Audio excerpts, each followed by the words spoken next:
Didn't see you there. Welcome. Come here often. Namaste. Welcome to the beginning of another live Sangha. I trust you are feeling as well as you can in this moment, despite whatever circumstances may be prevailing for you in this moment. Hello, dear Kimmy. Namaskaram, Dancing Aurora Borealis. Hello, Val. Hello, Alex. Welcome, dear Sean, Miananda. Hello, dear Gina. And thank you, dearest Dalita, for the heart me you have sent, blessing our Sangha. Starting off with today, thank you. Hari Om Tat Sat.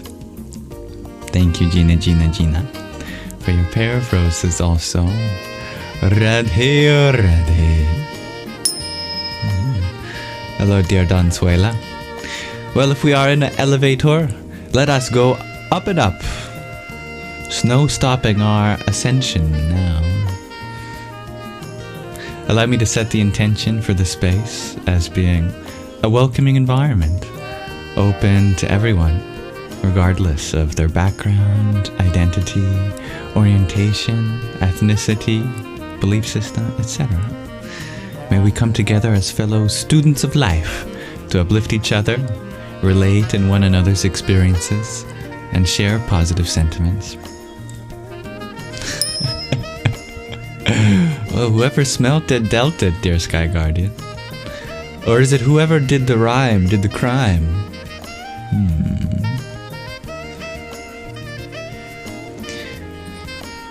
Welcome, Emma. Hello, beloved Raven and Exo Style.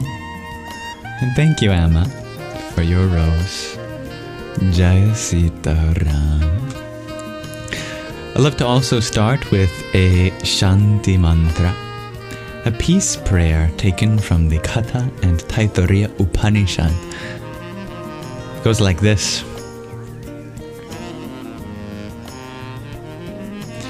Om Sahana Vavatu Sahana Bhunaktu Sahaviryam Karva Vahai Tejasvinavadhitamastu Ma Vidvisha Vahai. Om Shanti Shanti Shanti. Om. May the Divine protect us both together. May the Divine nourish us both together. May our studies be vigorous and effective, and may we not mutually dispute or hate any. Welcome, dear Ash. Hello, dear Karen. Dear Logan. God's warrior, welcome. Tatwamasi, thank you for your quintet of roses. Om Arnam Brahmane Namah. Welcome, Asad. Thank you for sharing the live, dearest Dansuela. Dearest Gregarji. Hello. I think one day you shall really become gardening Gregarji in your fullest form. Boop! Oh, that's the other camera.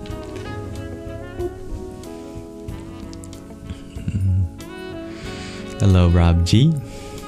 Miananda, you're having sugar withdrawal. Well, I hope to provide some sweetness to your withdrawal. But I know how you feel. I wake up in the night just craving a glass of juice.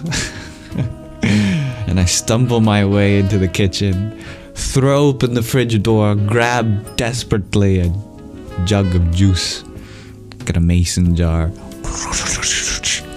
and then I sip ecstatically on the juice and then find my way back to sleep and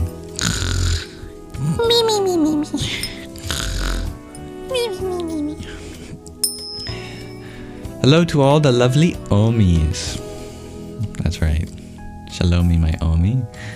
Welcome, dear Magdalene Priya. Dear Dancing Aurora Borealis, you ask, how to have serenity with weather anxiety. Try to find that place in you that just vibes with whatever weather it is. You know, on a sunny day you can be radiant. On a cloudy day you can be a little reclusive. On a stormy day, get that inner dark mother out, Kali Ma. On a rainy day, take that rended heart out and let it sop up and have it be cleaned in a new slate. When it's windy, feel your purpose flowing into you. Whatever the weather, feel that as a reflection of something inside you. Hello, dear Anna.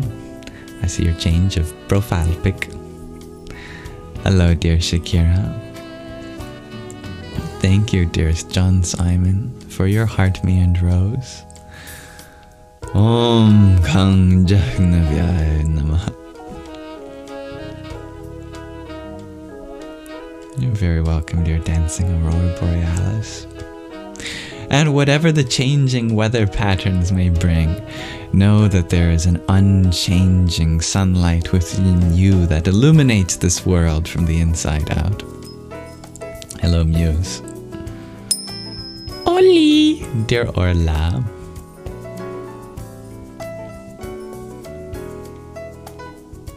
Dearest Gregarji, you put a koan as your TikTok story today. You feel it as a trend coming on. May it be so. What was your koan, if you don't mind sharing? And welcome, dearest G, to infinity. I trust that your slice of infinity has been treating you well thus far.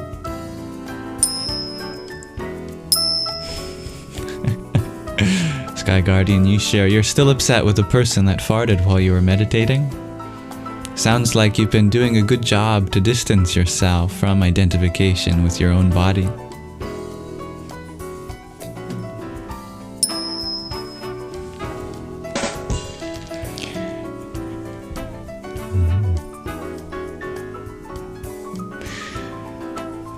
Are those blueberries? Shares Muse. I don't know, let's zoom in, shall we?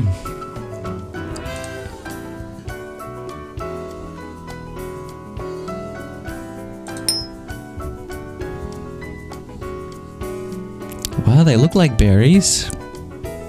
And they're blue.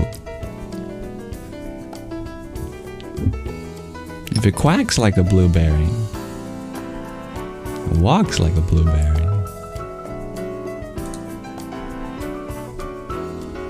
Must be a very magical blueberry if it's quacking and walking.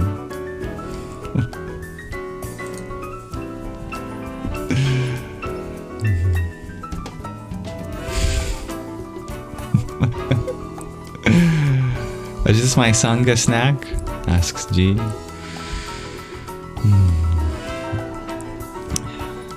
No, I think you are.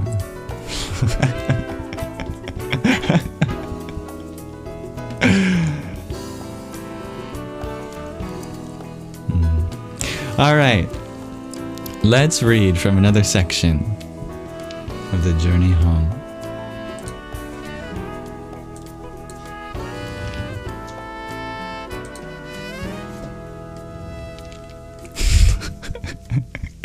I think it's the jazz. It's doing something.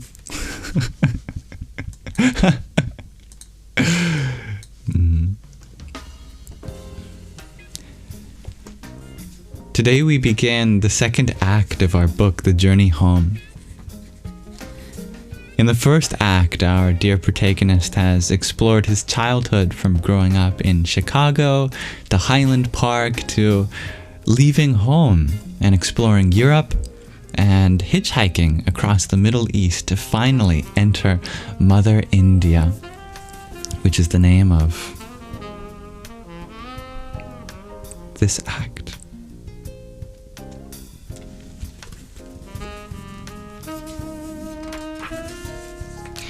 So, time to read the first chapter of the second act.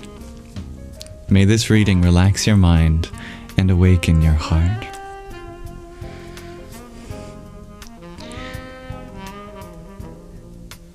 As I walked deeper and deeper into the Indian countryside, the feeling that I had finally arrived overwhelmed me.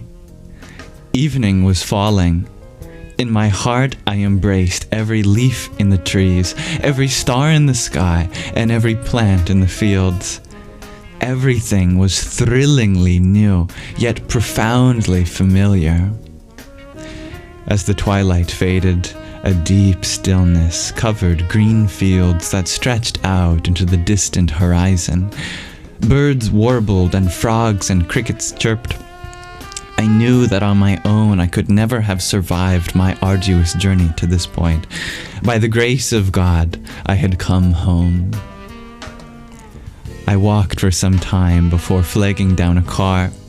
The driver greeted me warmly and conveyed me to Firozepur. I don't know if I'm pronouncing that right. A town in the Punjab state of North India.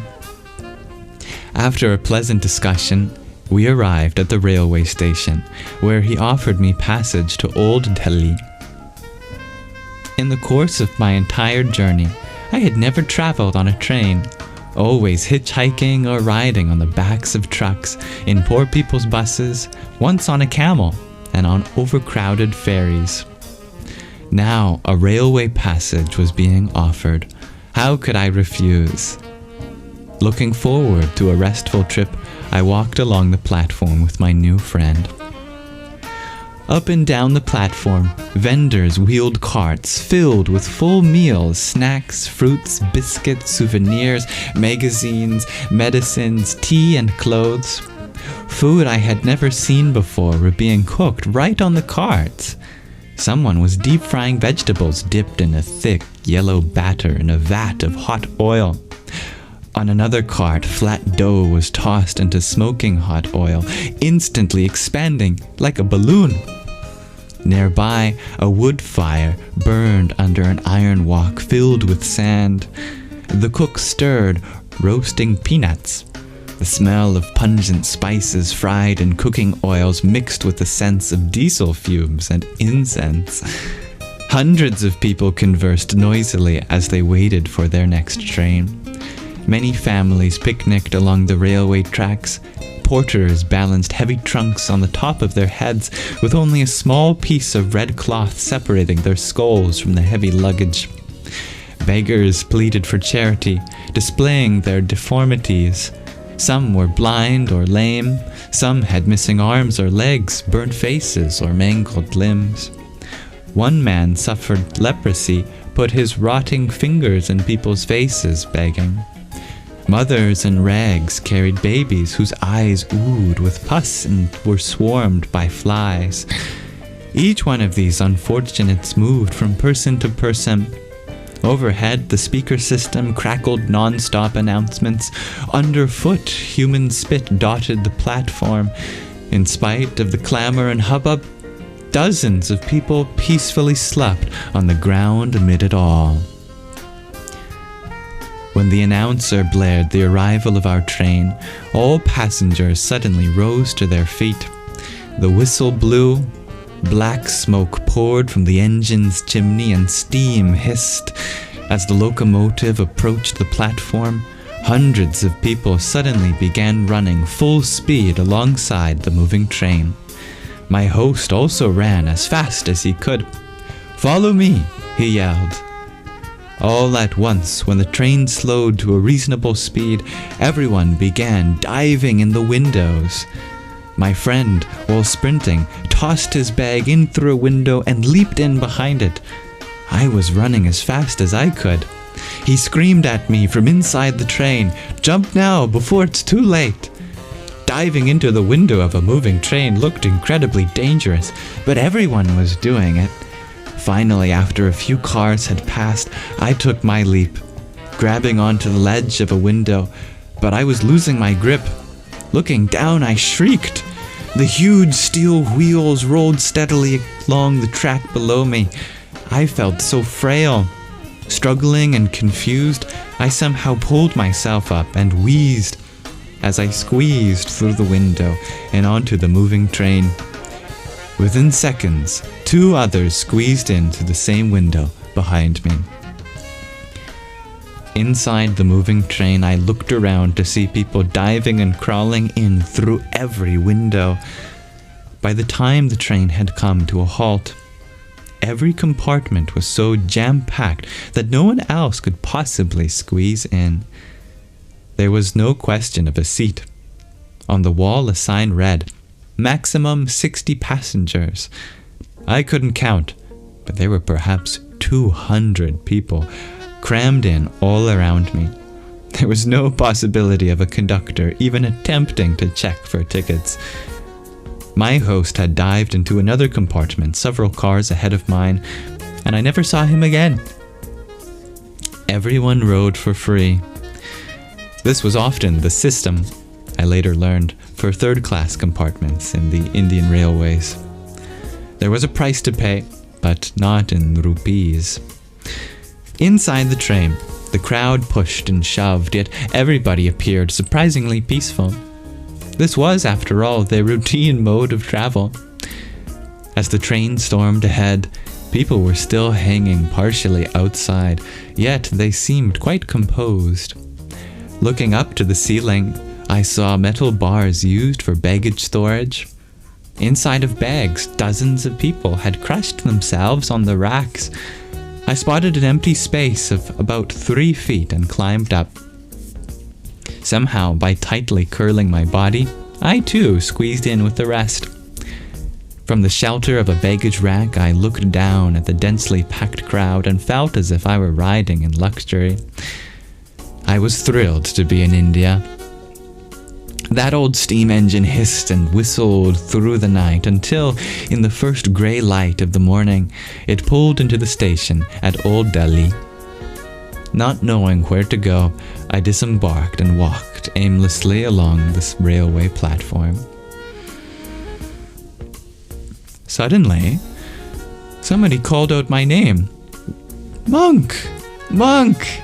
I can't believe it's you!" I turned around to find 2 Frenchmen I had met in Switzerland. We had discussed the Tibetan Book of the Dead on the shores of Lake Geneva. After a joyful reunion, they invited me to shower and rest at their place.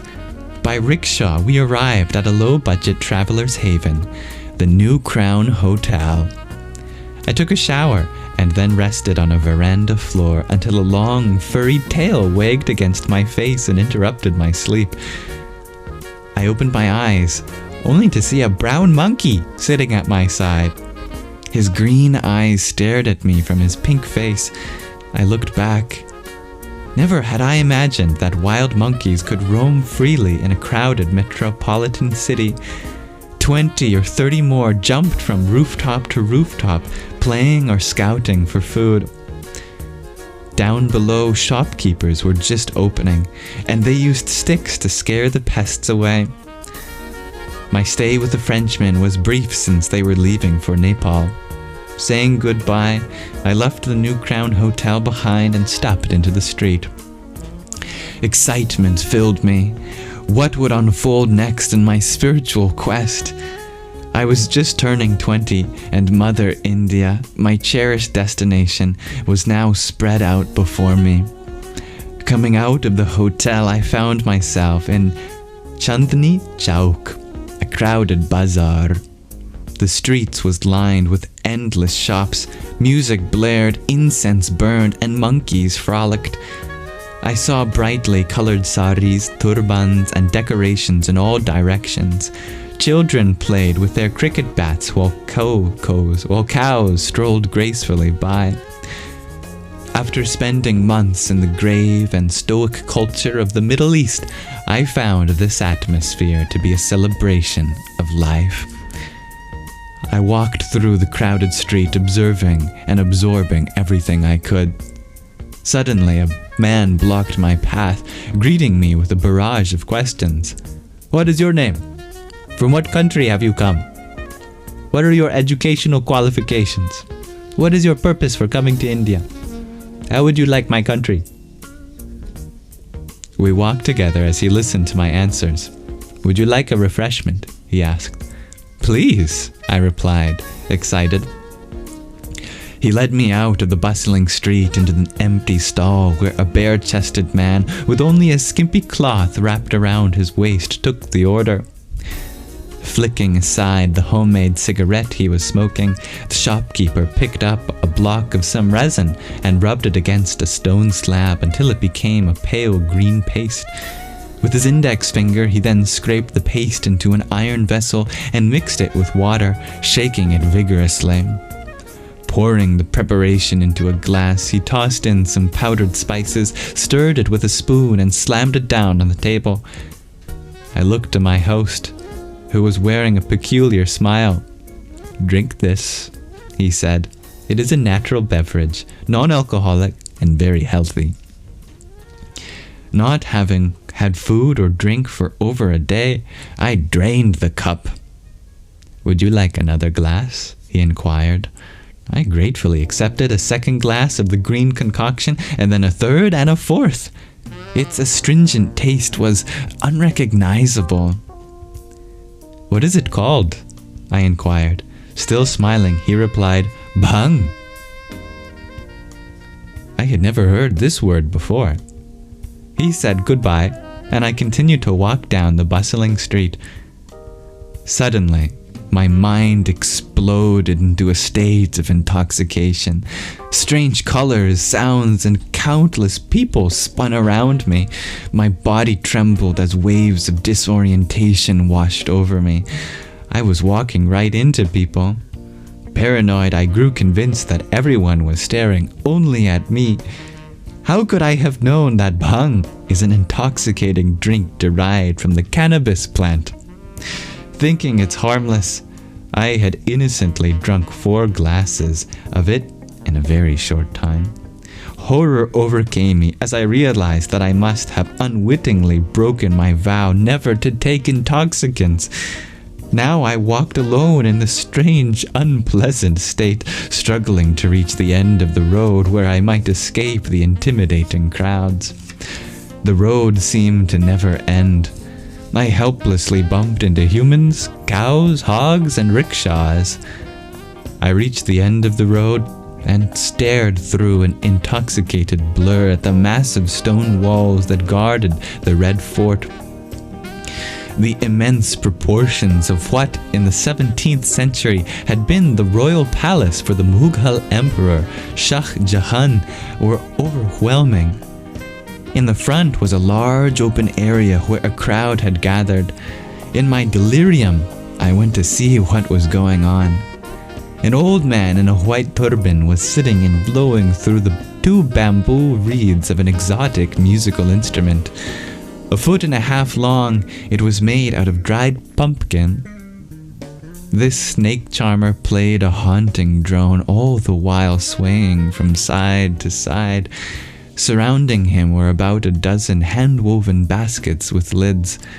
A big, bearded man wearing black robes and a red turban opened each basket. The crowd gasped as the charmer played his hypnotic song. Poisonous cobras appeared, raising their fearsome hoods. Forked tongues slithered in and out of their mouths. They swayed from side to side as if dancing to the music. The bearded man then opened other baskets, revealing different varieties of snakes, until finally he lifted out a huge serpent about 12 feet long and 3 inches thick. The crowd stepped back. Before I could blink, he darted toward me and wrapped the monstrous serpent around my hips. Slowly, the serpent crept upwards, encircling my waist and chest in its cold, strong coils and locking my arms against my trunk. Its face was only inches from mine, and I could practically feel and smell its breath. Its slitted eyes stared into mine, its forked tongue flitting in and out. My heart pounded and my limbs trembled as the snake tightened its grip. The intoxicating bhang was still at its peak. Nightmarish hallucinations, spinning, and paranoia seized me. Meanwhile, a growing crowd of onlookers encircled me, keeping at a safe distance. Suddenly, a man stepped forward and spoke in English. "What is your name, sir? What country are you from? Why are you in the coils of this dangerous snake? Please help me, I gasped. My captor tightened its grip as soon as I spoke. It was as if the serpent jealously demanded my total attention. The big bearded man in the red turban came up and stared me in the eyes as if I were a foreign invader. Waving his hands like weapons, he shouted at me, 50 rupees! 50 rupees! Finally, someone in the crowd explained to me in English, he will only take the snake off you if you give him 50 rupees. Straining, I somehow spoke, but I have no rupees. The onlooker warned, then you will remain like this, and nonchalantly departed. My mind went blank, and fear and humiliation rushed through me. Everyone stared at me, a foreigner, strange, encircled by a snake. Perhaps they thought I was part of the act. A painfully long half-hour passed with the snake licking its lips and from time to time staring into my eyes. All the while, the old snake charmer played his hypnotic song and the cobras swayed. Thoughts seared my consciousness. It was only my first day in India. Gazing at the teeth of the snake, I wondered, is this the place I risked my life for? What would my mother and father think to see their son so far from home in this condition? With no other recourse, I closed my eyes and prayed. If you have something for me to do in this world, Lord, please help me. As I offered this simple prayer, I felt a small burst of inner peace. Finally, a lone man emerged from the crowd with prayer beads in his wrinkled hands. Sympathetic to me, he bargained with the snake man and donated 10 rupees toward my release. To my relief, the snake man chanted mantras, inviting the serpent into his hands again. The crowd cheered as the snake released me. Thanking the donor, I quickly fled across the street.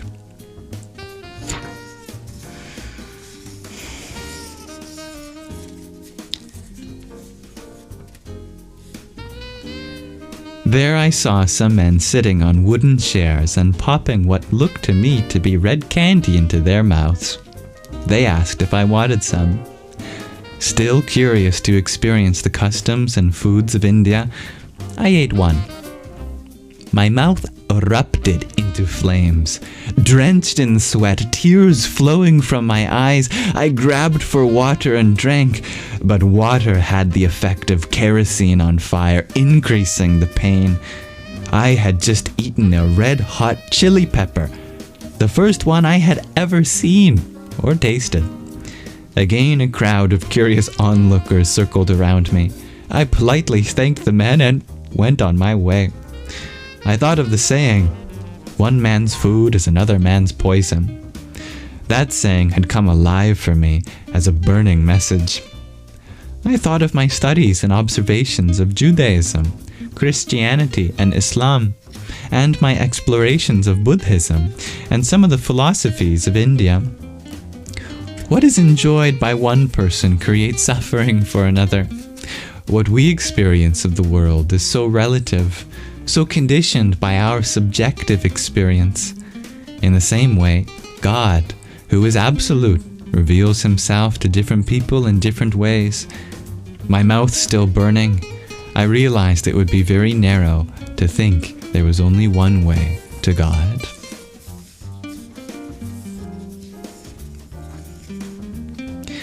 As evening approached, the effects of the bhang and the pepper at last subsided. Returning to the Chandni Chowk road, I strolled aimlessly amid the fervor of the bustling bazaar. I had nowhere to go. Among the throngs of pedestrians, a man emerged with a welcoming smile. Thrilled to discover that I had come so far to understand his traditions, he invited me to dinner at a roadside restaurant. our outdoor table was just inches from the road. As he told me about his family customs, a white cow nuzzling its calf strolled by. So gentle was their demeanor, so graceful their movements, and so innocent their large, beautiful eyes, that my heart melted. This mother doted on every movement of her child. While the calf was suckling her milk, she licked her offspring tenderly. Lying down just inches from our table, she played with her little calf. In all of my life, I had never been so close to a cow, having only seen them in distant pastures as we raced by on the highways. Now I was struck by how these animals shared loving exchanges so similar to those of a human mother and her child. A waiter rushed by and slapped down our plates. I was famished, as all I had eaten all day was some bhang and a chili pepper. Struggling with the serpent too had stirred my appetite. I delved into the food. Halfway through the meal, my gracious host asked, "Mr. Richard, would you care for me to explain what all this is?" "Please." Pointing to each item he described, "This is chawal, or rice. This thing that looks like wheat bread is called roti. These vegetables are called subji. This soup over here is made with lentils, and we call it dal. Here is our condiment, or Chandni." Then he pointed to some small chunks on the rice, "And this is meat." His last 3 words exploded in my mind. I stared first at the meat chunks, and then at the cows. At that moment, the mother cow leaned over to lick my leg. My heart cried. Why should a beautiful life be slaughtered to eat some meat? She loves her child, and this innocent calf loves its mother. Why had I blindly participated in this? Why are we all so blind and deaf to the horror in every slaughterhouse? How has human society become so insensitive to the cruelties inflicted upon these children of God? Although the meat I had been eating was not cow meat, this was the first time I had made the connection between my diet and the suffering of animals. Thinking of the thousands of animals killed every day in America, I lost my composure and dissolved into tears. My poor host didn't know what was happening. "Is something wrong, sir? Why are you so disturbed?" I could barely speak. "Thank you for everything, sir." I stood up, pushed my chair back. "Please excuse me, but I'm feeling ill." On my way out, I patted the mother and her calf as she reciprocated with a slow lick to my hand. Thousands of people crowded the street. In the midst of this bustle, and to my delight and surprise, my friends Ramsey and Jeff walked right into me, not noticing me at first. I had not seen them since that day we were separated in Kabul. "Monk, it's you!" exclaimed Jeff. "What a relief to see you. I can't believe it." "Hey, mate," exclaimed Ramsey. "We've been worried about you since that day you were lost." Shaking hands and embracing, we were together again. They brought me to stay with them on the roof of a cheap hotel. As I was dozing off on a bed of twine under the starlit winter sky, the mother and baby cow appeared in my dream. Their gentle, tearful eyes looked helplessly into mine, while the blade of a butcher ruthlessly slaughtered them for meat. From my heart burst the biblical commandment, "Thou shalt not kill." I awoke from the nightmare in a state of unbearable nausea and rushed to the toilet for relief. The toilet consisted of a cement hole on the roof, surrounded by crumbling brick walls and a sheet of aluminium for the ceiling. It was pitch dark in there with no plumbing except for the bhangis or street sweepers who empty the toilet by shovel. Digging out the waste into a bucket, they would carry it away on their heads. But this toilet was overdue for a cleaning. Stools soaked with urine had piled up the floor level. With no control over my vomiting, I was trapped inside that latrine. Insects buzzed and bit, and I felt something moving over my feet. All I could do was heave with nausea and shiver in a cold sweat. All the while, in my mind's eye, I could see only those two cows gazing at me with their innocent eyes. In that dark rooftop latrine in Old Delhi, I offered another vow before my Lord. I will never again eat meat. This concluded my first day in India. The next morning, Jeff and Ramsey appealed to me. We've been a great traveling team. Let's stay together and tour India. We've passed through a lot together, I said, and bonded as brothers. I can never repay both of you for your kindness and friendship, but I want to travel the Himalayas as a hermit. Please bless me to do so. Jeff spoke first and kindly. We understand. In fact, we were expecting you to do something like this. He placed his large hand on my small shoulder. May you find whatever it is you are seeking. We'll really miss you. A cloud of worry veiled Ramsey's face, as I was like his little brother. His eyes reddened. How are you going to survive that kind of life? But seeing my resolve, he forced a smile and exclaimed in his Australian accent, It's been a great journey, mate. Cheers. Before we parted, Jeff handed me a small note that read, It's kind of sad in a way. We are each going his own way, in search of himself. I'm sure you'll find it. Thank you for listening. What a most wonderful introduction to the second act, the first chapter of the second act of the journey home. Oh, what a most marvelous first day in India. Wow.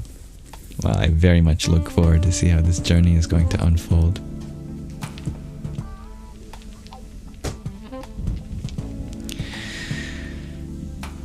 If any of you have any insights or reflections you want to share or explore, I would be happy to do so with you.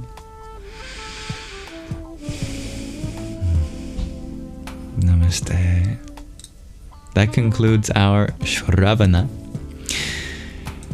This beginning section dedicated to listening. Now I hope to turn my attention to explore whatever is on your hearts and minds. I welcome everyone that joined while we were reading. Let's transition to Manana.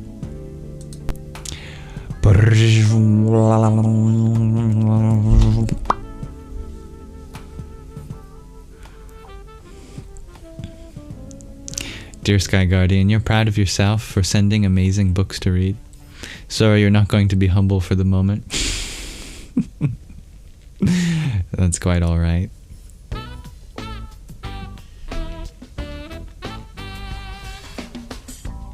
Dear P-Flomatics, you ask, can you meditate with a song stuck in your head?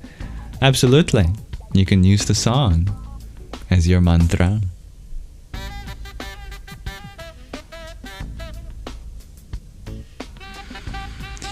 It's actually very rare to find someone who can successfully meditate on nothing. The goal of that would be to enter a state called Nirvikalpa Samadhi. But that's way down the road of very seasoned and veteran meditators.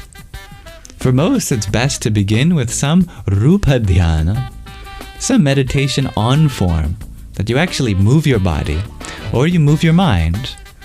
You focus on the sweet sense of incense, or you listen to music, you chant a mantra, or you fiddle with mala beads. And by no means does that lead to a state that is any less than, in terms of bliss, as is Nirvikalpa Samadhi. Not at all. It leads to Savikalpa Samadhi. That is right, dear Crossfires. Our book is an autobiography.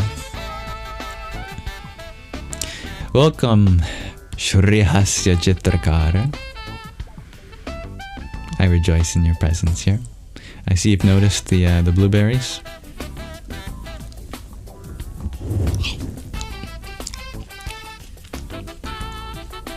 Hello, dear Evie. Mm-hmm.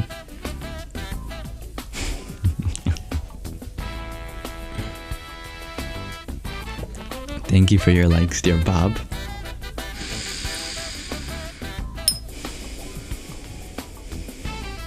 That's right, P-Flomatics. The beads work to distract your mind from intrusive thoughts. Yes.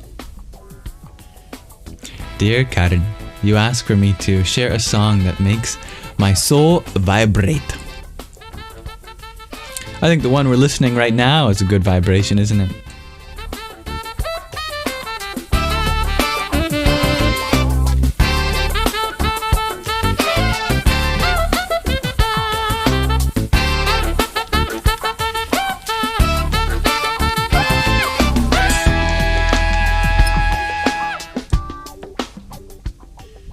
It's a vibe.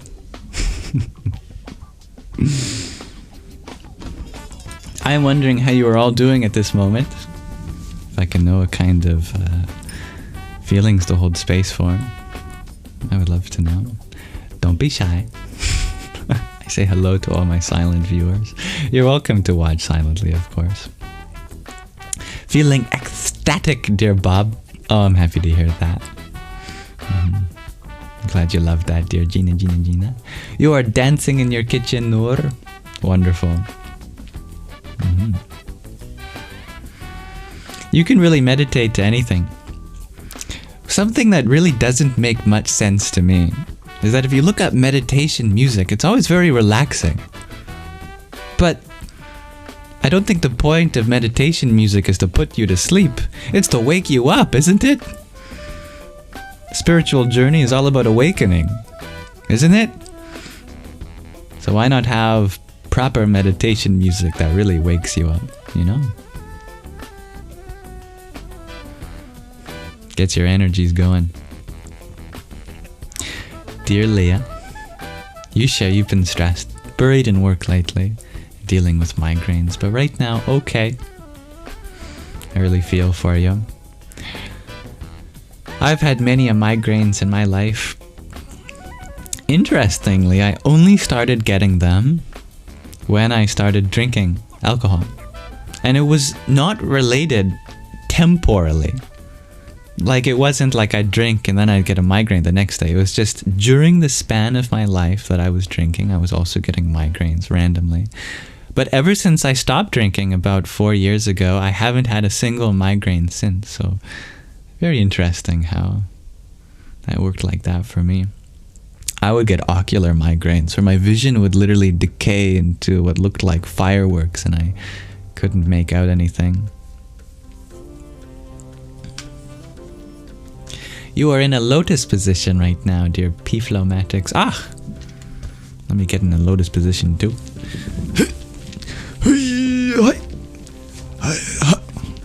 There. I love the lotus position.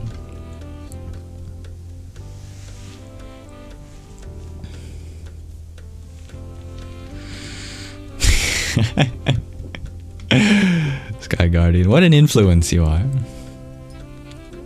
You just took a shower, dear Keen Bean. Haven't been on TikTok for nearly a year.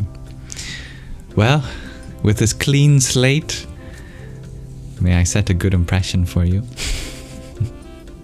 You're excited for this weekend, dear Kimmy. You're going to a concert. Oh, how fun. You are well, dear Riri. Oh, I'm happy to hear that.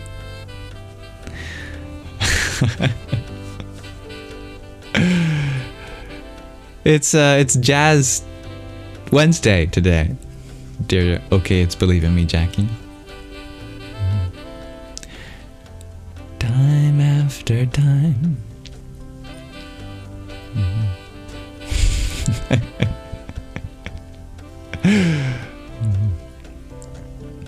That's good to know. Dear Hybrid Jen, you've been having social anxiety in public. You just want to stay home or order off Amazon. You feel okay at a park or outside, but in-store or driving, you do not like the feeling. That's understandable. It can be very overwhelming, overstimulating. Indeed. I know some stores have neurodivergent days where they dim the lights, and instead of putting on, pop music, they just make it nice and quiet. I really like that. I think more stores should be doing that, where, one day of the week, maybe a certain hour of the day, they dim the lights, they turn down the music.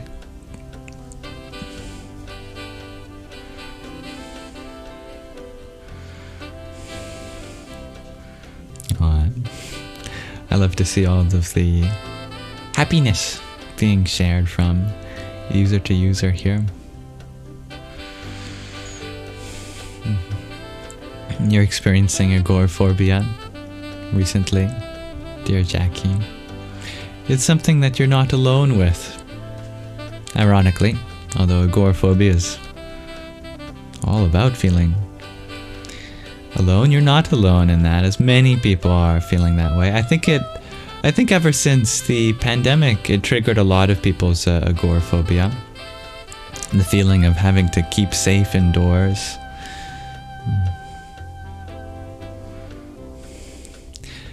Dear Shrihasya Chitrakara, you're wondering what my dream was about. Last night,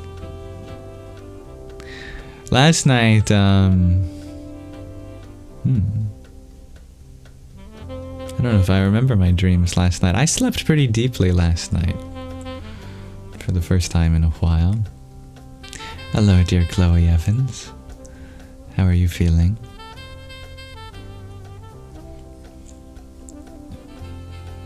Dear Monica, you asked for any tips on controlling negative feelings when being near someone who hurt you.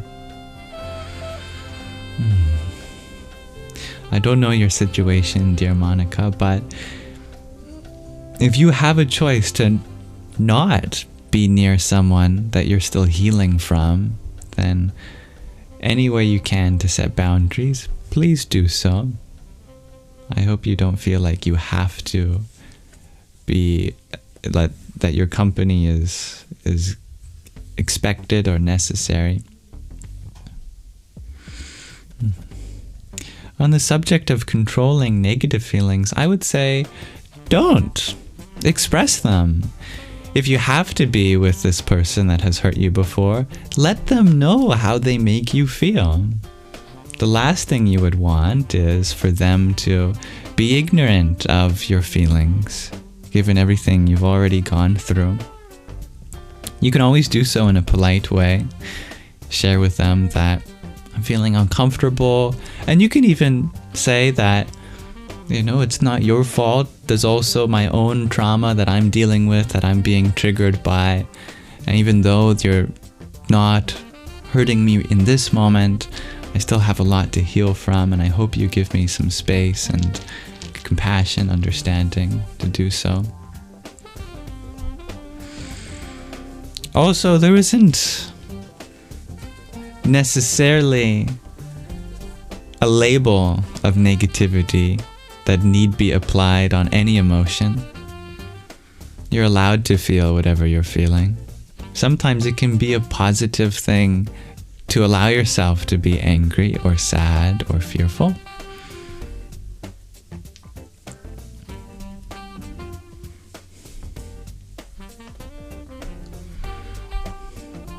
You can relate with this conversation, Hybrid Jen. You don't like being around your dad, but your dad loves being around you.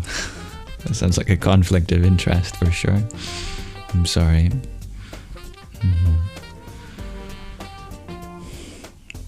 Noor, you share that being isolated is like being in a cocoon. You're being prepared to emerge as a butterfly. Yes.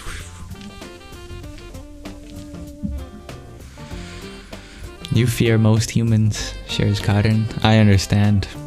Humans are scary.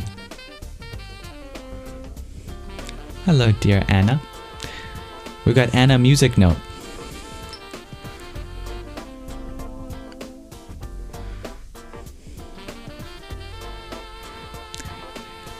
You found this live at 3:33 in the morning, dear Arkemos. Brahma Muhurta. Every feeling is valid. That's right, Anna Music Note.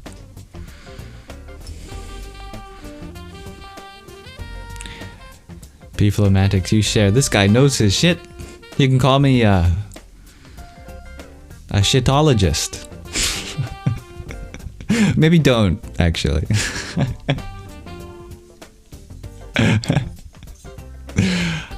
Hybrid Gen, you share. When you go to the store with your kids, take advantage of your anxiety, buying whatever they want so you could leave. I'm sorry to hear that.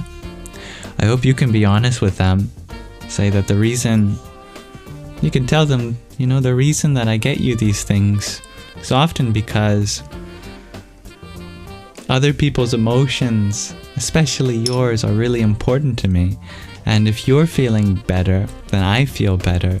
So whatever I can do to make you feel better, I often do. But if you can help me feel better in other ways, then that would make Mama happy. Worth a shot, at least. I love when my mom is honest with me. And thank you, Pure Possibilities, for your heart, mate. Om Kring Kali Kai Namah. You're very welcome, dear Monica.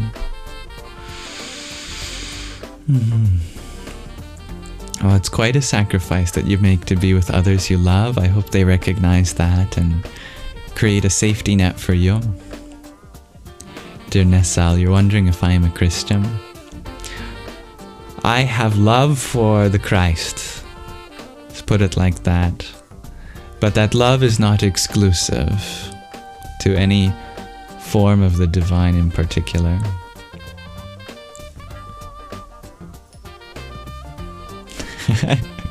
Noor, you are dancing like the first grade teacher from Billy Madison. Oh, I can imagine that so well. I love that.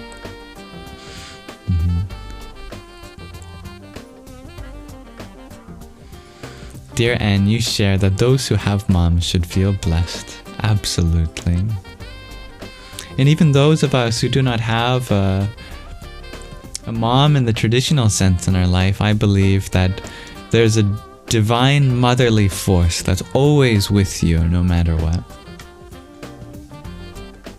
Nor you wonder if my mother can do a live on parenting because she raised a fine young man. Oh, that's very sweet. I didn't expect the rest of the comment to go that way. You flustered me. She has appeared before.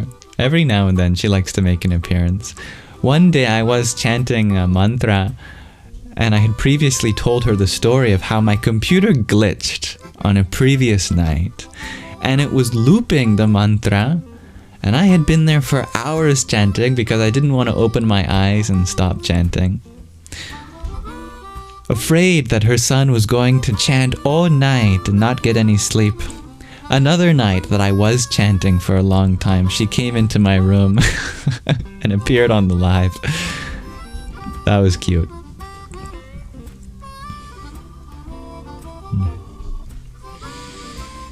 Hello, dear Mermander, and thank you for your heart, mate. Hari Om Tat Sat.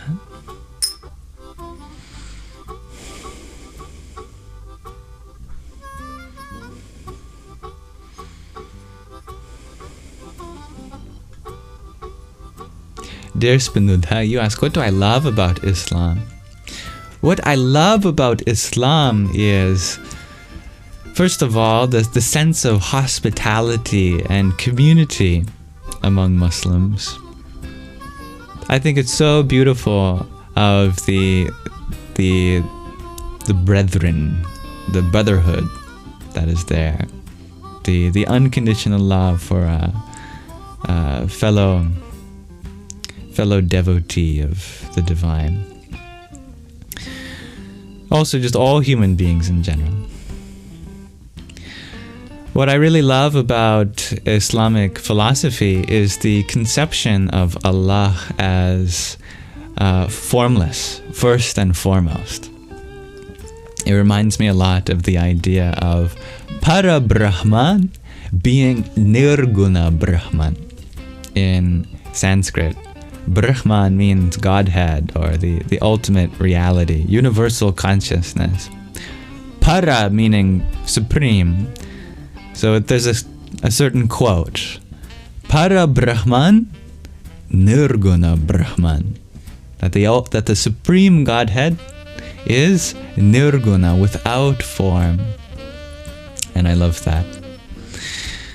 And I think it's so true that in the most ultimate sense, the source of totality, reality, must be completely formless, first and foremost, because how else would there be room for this manifest creation? There needs to be something, a being that complements the manifest nature of this world, the physical form, and that's the formless spiritual.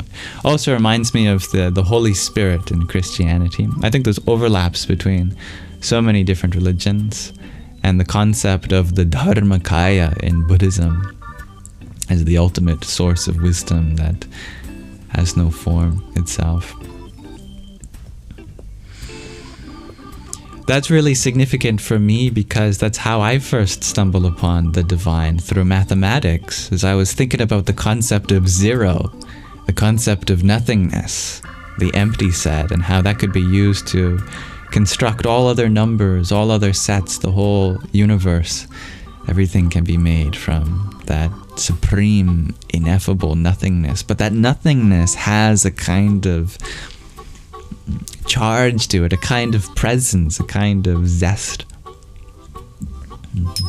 That's how you came to it too, dear Kate. Oh, I'm happy to relate with you in that.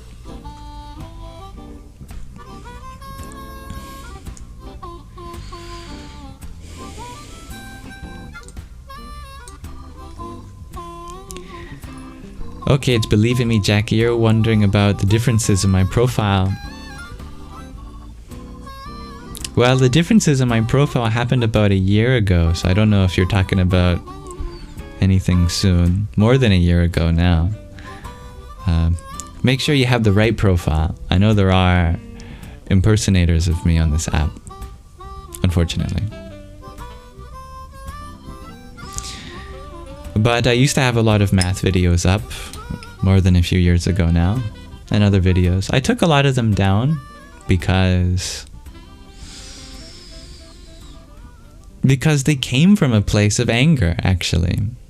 They didn't come from a place of love. It was good intentioned, but I was really angry. I wanted to change people's minds, and that intention wasn't as pure as I would have liked it to be. It wasn't as authentic as my higher self would have liked. So as a gesture of authenticity, I took down the videos that I didn't feel truly expressed who I was. It's definitely a part of me, but the part of me that's this intellectually attacking, logically minded connoisseur of mathematics and physics is just a small part of my ego, and truly I've softened up so much, and I'm just full of lots of love and good vibes and ooey gooey squishy tenderness, and my old self, he actually scares me a little.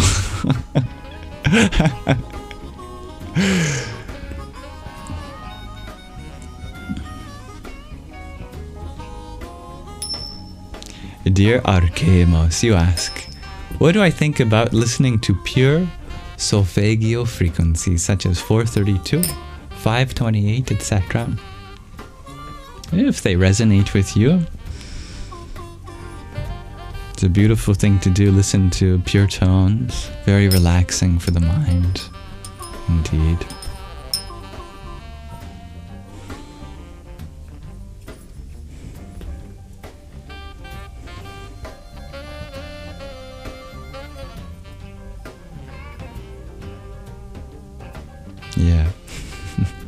As I like to say, before I wanted to awaken your mind, now I want to awaken your heart.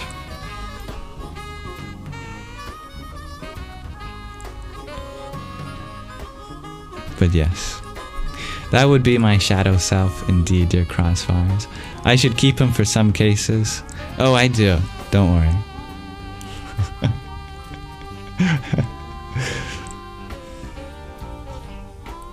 Hello, dear Dawn Ashley. Hello, dear Becca. Canadian Snow Leopard. Roscoe. I like your connection of devas and devis being like angels, dear Noor. Yes. Dear Selena, you ask, what do I think about the idea of omnipresent deity in Sikhism? It's beautiful. Ik Onkar. I love Sikhism. Sikhi. Satnam Shri Vaheguru. Satnam Shri Vaheguru. Satnam Shri Vaheguru. Satnam Shri Vaheguru.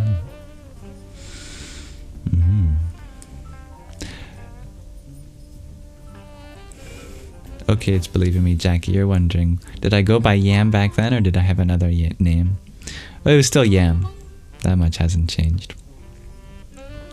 Dear Spinudha, you ask, what math topics would I recommend studying? I would recommend studying all the subjects that break your mind in the best way possible. Infinities, set theory, group theory, homotopy theory, topology, category theory, information theory. Oh, that's a big proof theory. Those are good theories.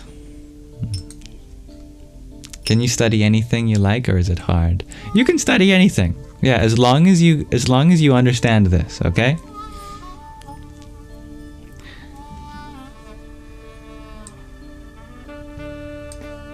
There's one thing you have to understand. If you understand this, everything else in math becomes immediately understandable.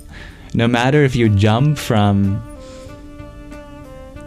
adding and subtracting to the highest levels of infinite topos theory. Just this, okay?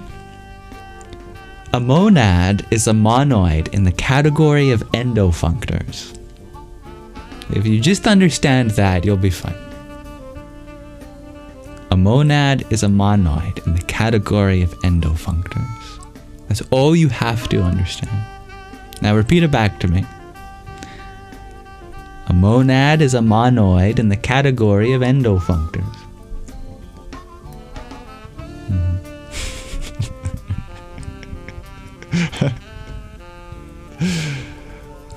What's a monad?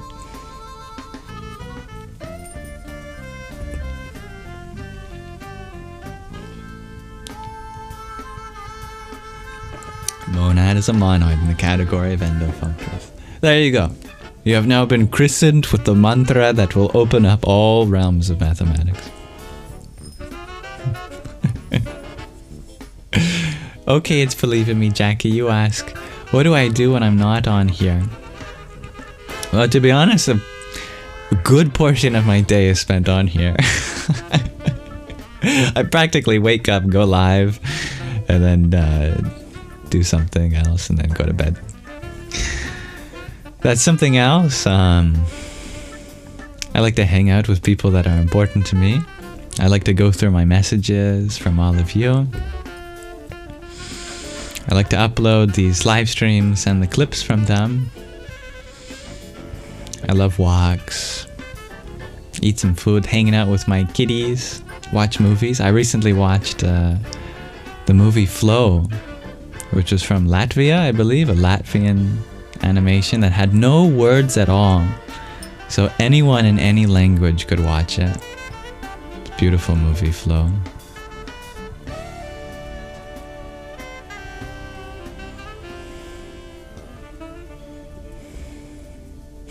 You're funny, dear Jocelyn.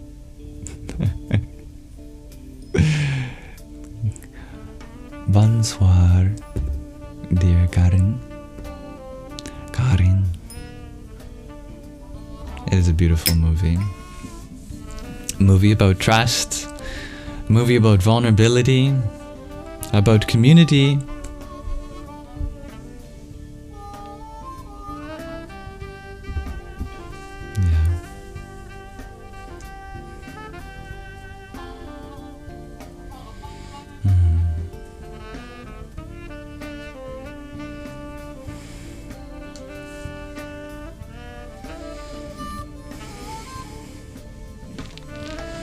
Welcome, dear user 746.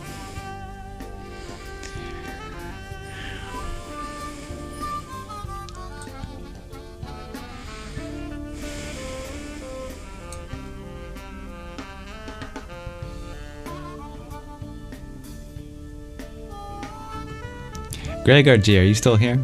Gardening Greg RG, I have a question for you.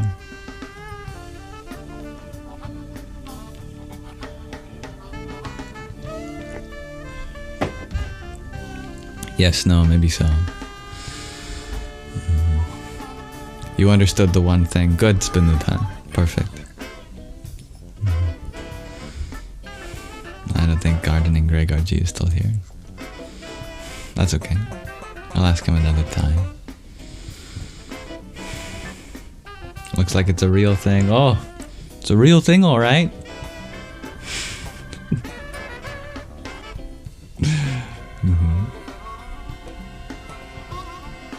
Now, I have a question of the day for you all, if you're interested in exploring this question together. I ask of thee, how many blueberries do you think you could eat in a single sitting? This is a very important question. It's a survey. Scientific hypothesis I'm testing, collecting data points, if you could help me. 3. Shares Tatwamasi. 1 for Brahma.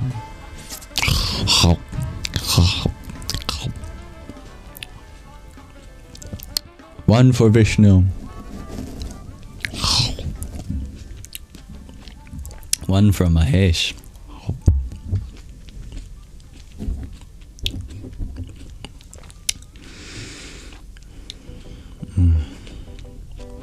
Probably 3,000 shares Archemos. Wow, that's a lot. 300 shares Fluffy McNuggets. Wow, different powers of 10 of 3, it seems like. 300, 3,000. 0 shares Gimme. Not even a single bloob. 200 shares Spinudha. Void, you share. You think these 3 on my mic would be enough? Hopefully. We'll find out. 1,000 shares God's Warrior. Wow. Maybe 6 shares Crossfires. That's a lot of fructose, shares Spinuta. It is a lot of fructose. With ice cream? Asks, okay, it's believing me, Jackie. Or in milk, whatever helps you get that number up. Blueberries are great for you, shares Amanda. Indeed they are. Magdalene Priya, you share all of them. I eat them when gathering them at the market. While gathering them. By the time you're at the checkout, you'll have none left to purchase. Hi, I would like to buy all of your blueberries. They're in my tummy. Here's how much I weigh normally. I'll stand on the scale and you can subtract it. That's right, I ate 6 pounds. 15, shares Jocelyn. Anna, you shared none. Too expensive. Well, if you had unlimited blueberry money,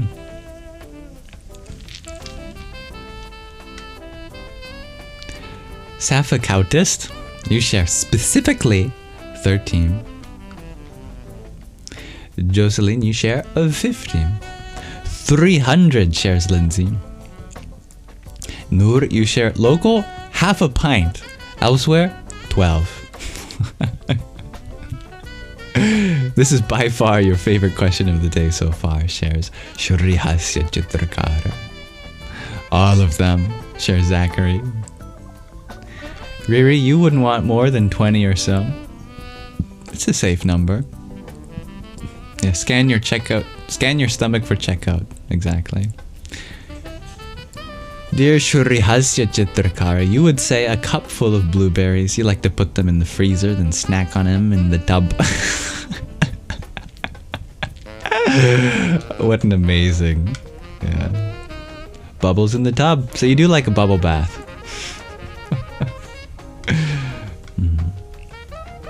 About 140, shares Kate, the amount approximately in a pint. Where is G to infinity? I need her to weigh in on this.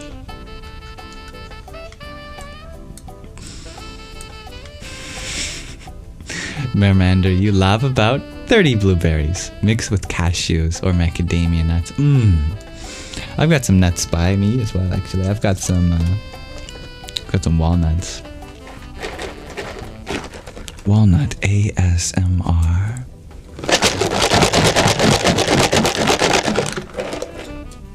I think that was probably the opposite of ASMR.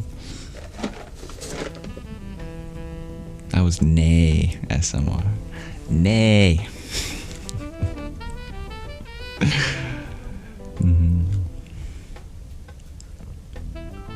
Neon Jello Pack, you lose track when eating blueberries. You really couldn't tell me a definite number.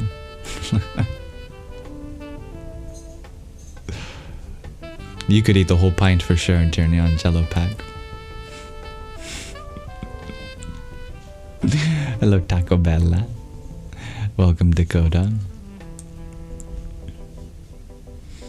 Happy to make you laugh, dear Miss G.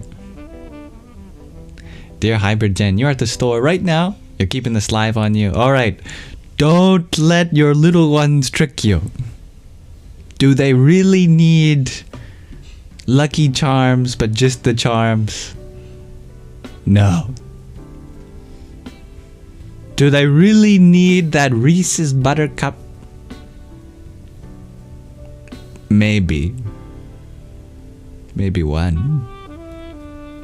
Okay, maybe two. But no more than that. Perhaps a third, but that's it.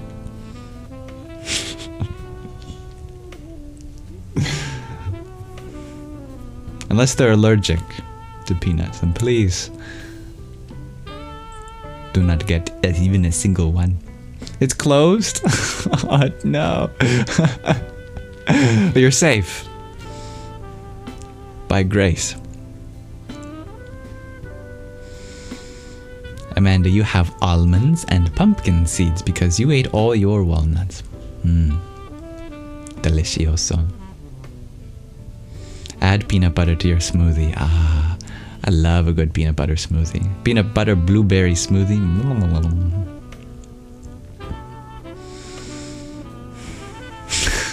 You're allergic to your P-Flobatics. You're the only nut you could handle. You're funny.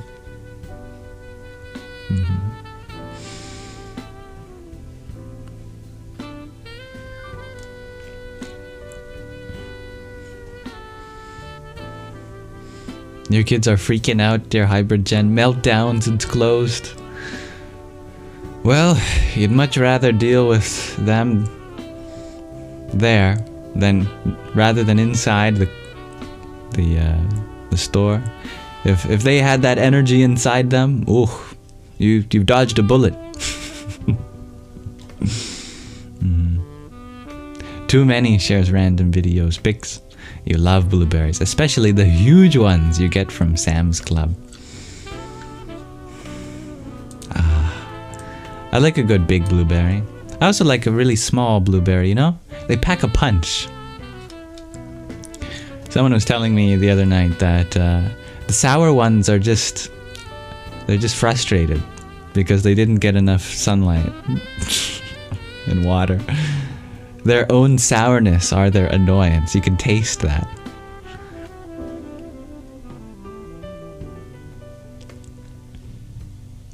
Jeez, kids these days share Shriyasya Chitarkara. Every other day it's food, food, food.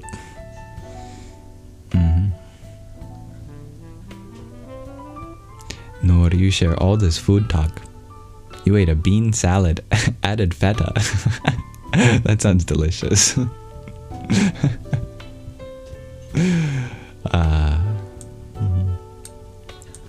Amanda, you share. We don't have a Sam's Club anymore in Canada. I don't think I've ever even heard of that until you all mentioned it now.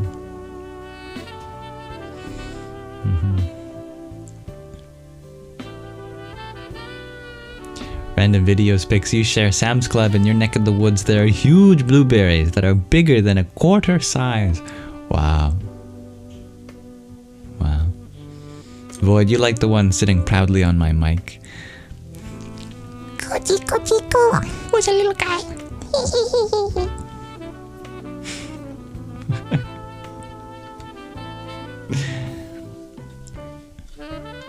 He's on his best behavior in case he gets eaten.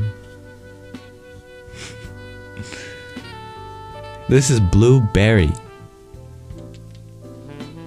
His name's just Barry. He's just sad at the moment, so I call him Blue. The last survivor. I guess we weren't invited to the club, Noor, yeah.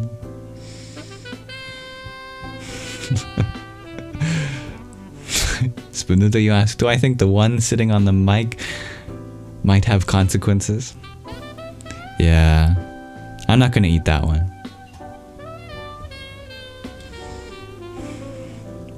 All his friends were destroyed by Shiva. I can hear the blueberry chanting. If you go listen closely, you can hear. Om Namah Shivaya, Om Namah Shivaya, Om Namah Shivaya. And you ask, what happened to the other ones?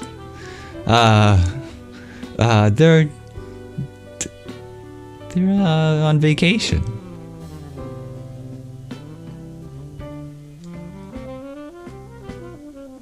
Good evening, dear Anizek. They were liberated. Well said, Noor.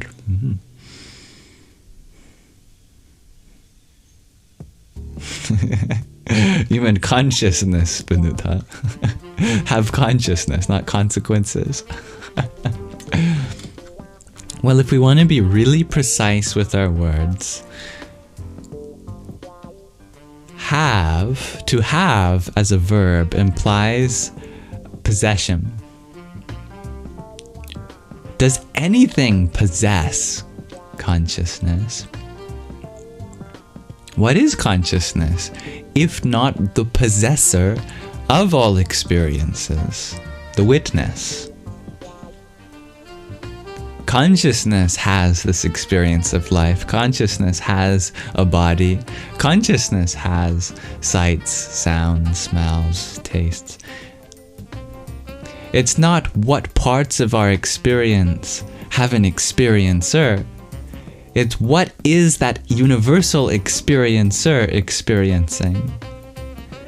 In this body and mind, consciousness experiences yam.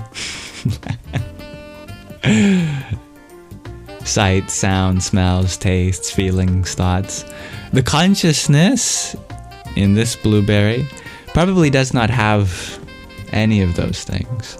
The consciousness has a blueberry, but the blueberry doesn't have sights, sounds, smells, tastes, feelings, thoughts. At least not very big ones.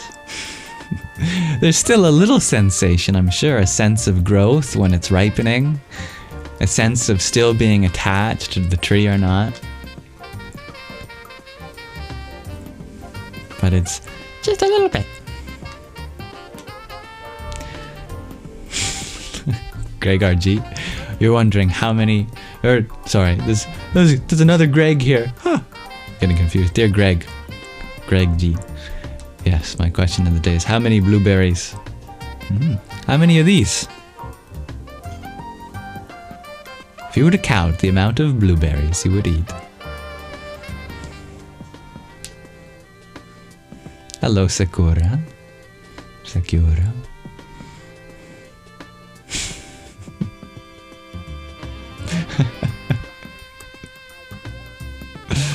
You could eat 100 or more, shares Stevie G. That's a good number. You're having an avocado tonight, dear Crossfires? I could go for an avocado right now. That's right, Shri Hasya Chitrakar. The other blueberries, they went to a farm where they can play all day with other blueberries. Hybrid Jen, you just arrived at Walmart. Deep breaths. Deep breaths. I actually love Walmart. It's something funny. I enjoy being overstimulated sometimes. If you know, you know. In Walmart, when there's lots of people, I can feel the collective consciousness, and it's such a high vibration. It's like you can use that to empower any mantra that you do. That if you feel a crowd around you, your mantra gains the energy of the consciousness of everyone around you.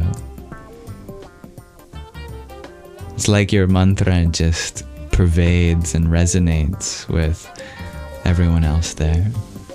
You can borrow that collective consciousness. I would love going with my mother, father, sister to Walmart and just bringing a mala, not unlike the one around my neck, and just chanting while I walk around. People look at me funny, but I look at them funny in return. What are you looking at me for? Chanting my mantra.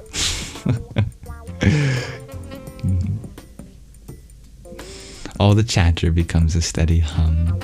Indeed, dear Noor. Dear Neon Jelapag, you wish you could relate to that.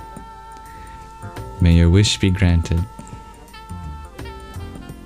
Blow kisses next time. That's what you do, dear Kimmy. Yeah, someone looks at you funny, just... Crossfires you share. Yep, it's Walmart. You can do what you want. Exactly.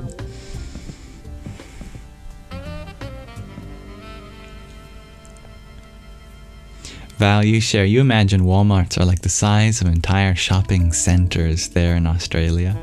You are right. They can be pretty huge.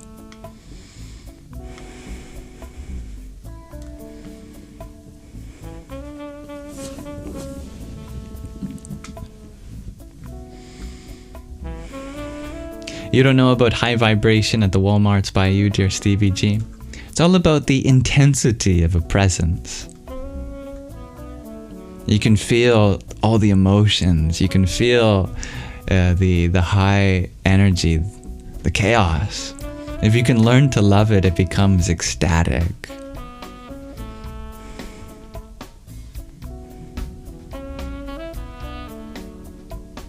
I love that, dear Shri Hasya Chitrakara. Everywhere you go is such a beautiful opportunity to see yourself and revel.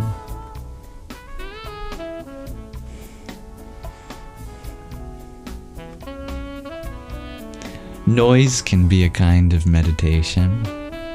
Both physical noise as well as that mental noise. It is the hum of the Om. Noor, you share. You worked at Walmart over 3 years, but vacationed in Asia each summer. How interesting. That's a neat fact I've learned. Wow.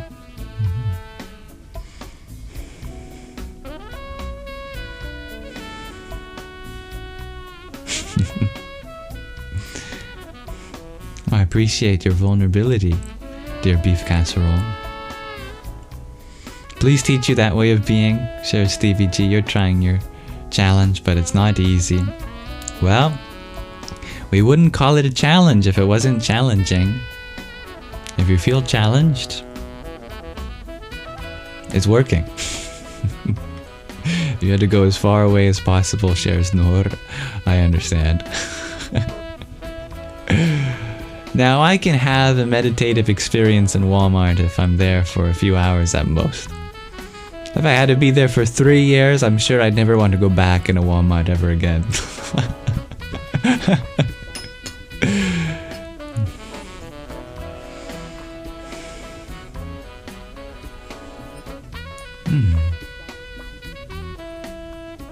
That's beautiful, dear Carol. If you admit you do what you do not want to do, you agree that the law is good. A verse that spoke to you today. It's beautiful. Dear Turkish Delight, you share. You could eat about 500, maybe, blueberries. Wow. Wow, yeah, I can imagine that.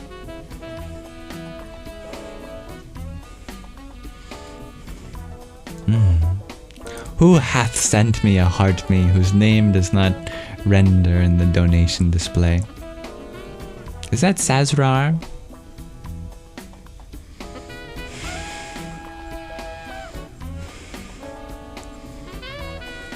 Thank you for your heart me.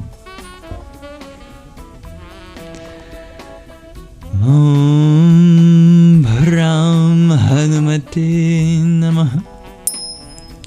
Dear Okay It's Belief in Me, Jackie, you share. This blueberry looks lonely. Ah, he's got all his yam friends to play with on the sock.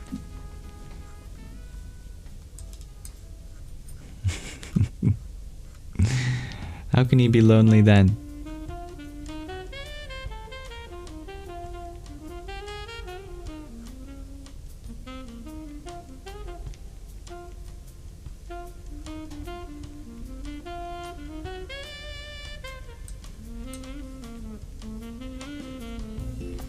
Dear Drugze, you ask, like a spiritual sitting or a real like meal sitting? That depends. What can you eat more of? Blueberries in a spiritual sitting?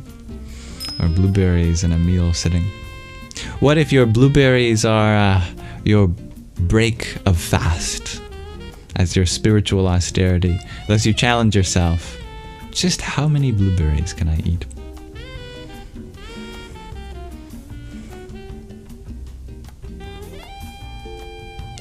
Okay, it's believing me, Jackie. You ask, how do I know?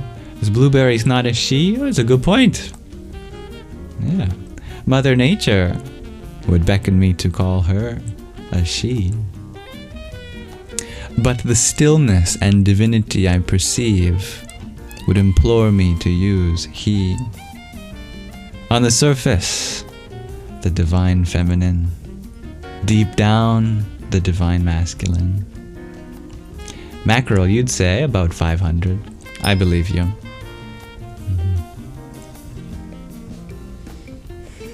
Can you have your blueberries and eat them too?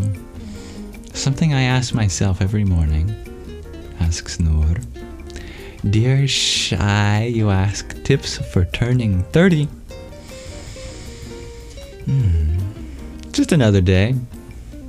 We just happen to use a base 10 and it makes such a day for you, bigger than it is. But how different is your 30th birthday than the day before or the day after? You are eternal consciousness. This body has completed another trip around the sun. We can celebrate that, take care of our body, have fun with the people who have brought joy to us in the last solar return. But don't think too much of it other than that. Dear Stevie G, Dear Jackie G, you ask, am I saying that females can't be still? I'm saying the feminine can't be still. But the feminine is within males and females alike, as is the masculine. Femininity and masculinity have nothing to do with being female or male. Other than that, if you want, there is a natural opening to your masculinity in a male and a natural opening to your femininity in a female. But you can explore your masculinity and femininity regardless of if you are male or female. The definition of the feminine in ancient India is movement herself. She is that which dances. She is the action, the activity, the energy. All that has some energetic component to it is the feminine. Likewise, the definition for the masculine is that which has a certain kind of spacious, still refuge to it. That which has that spacious opening is the masculine, permeating the feminine.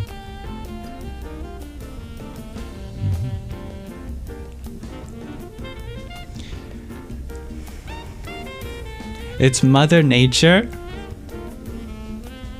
and Father Consciousness, Prakriti and Purusha. Because my body has come from Mother Nature, she is feminine.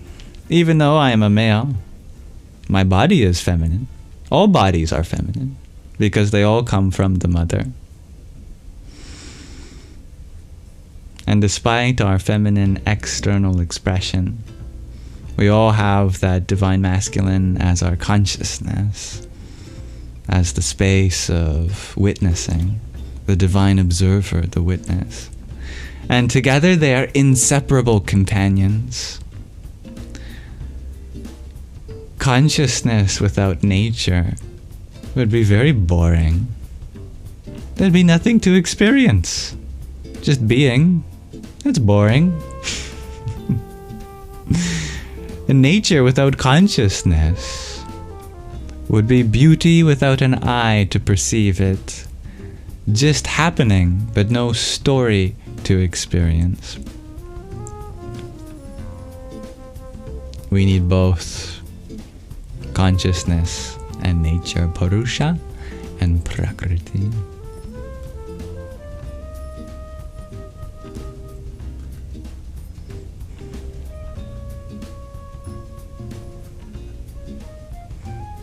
You have a job interview in the morning, dear Michelle, and you're going to bed. You'll do great. Just be yourself. If they don't hire you, well then they don't deserve you. If being yourself does not get you a job, why would you want to work in a place where you wouldn't be allowed to be yourself anyway?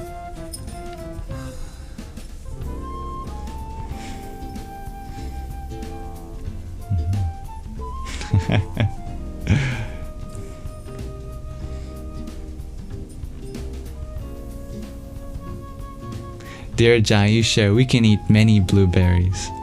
Aware of one being a glutton is important, indeed.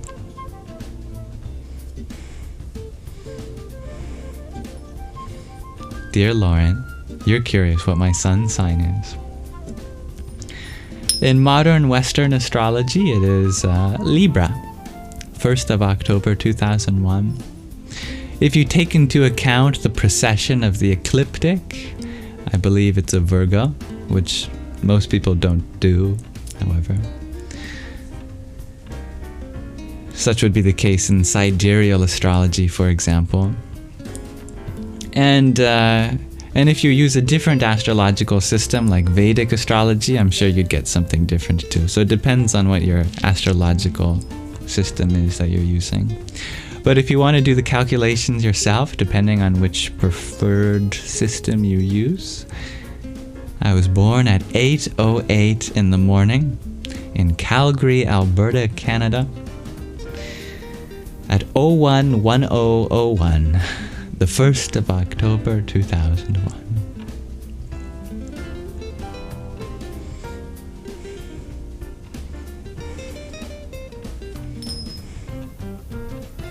Dear Noor, you just received a new job, but said, "Okay, Creator, I did my part if it's what you want from me, or don't."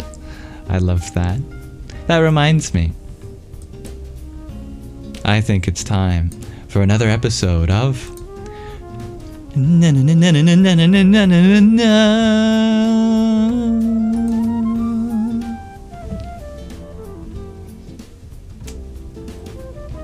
I transitioned to the wrong scene. 1 second.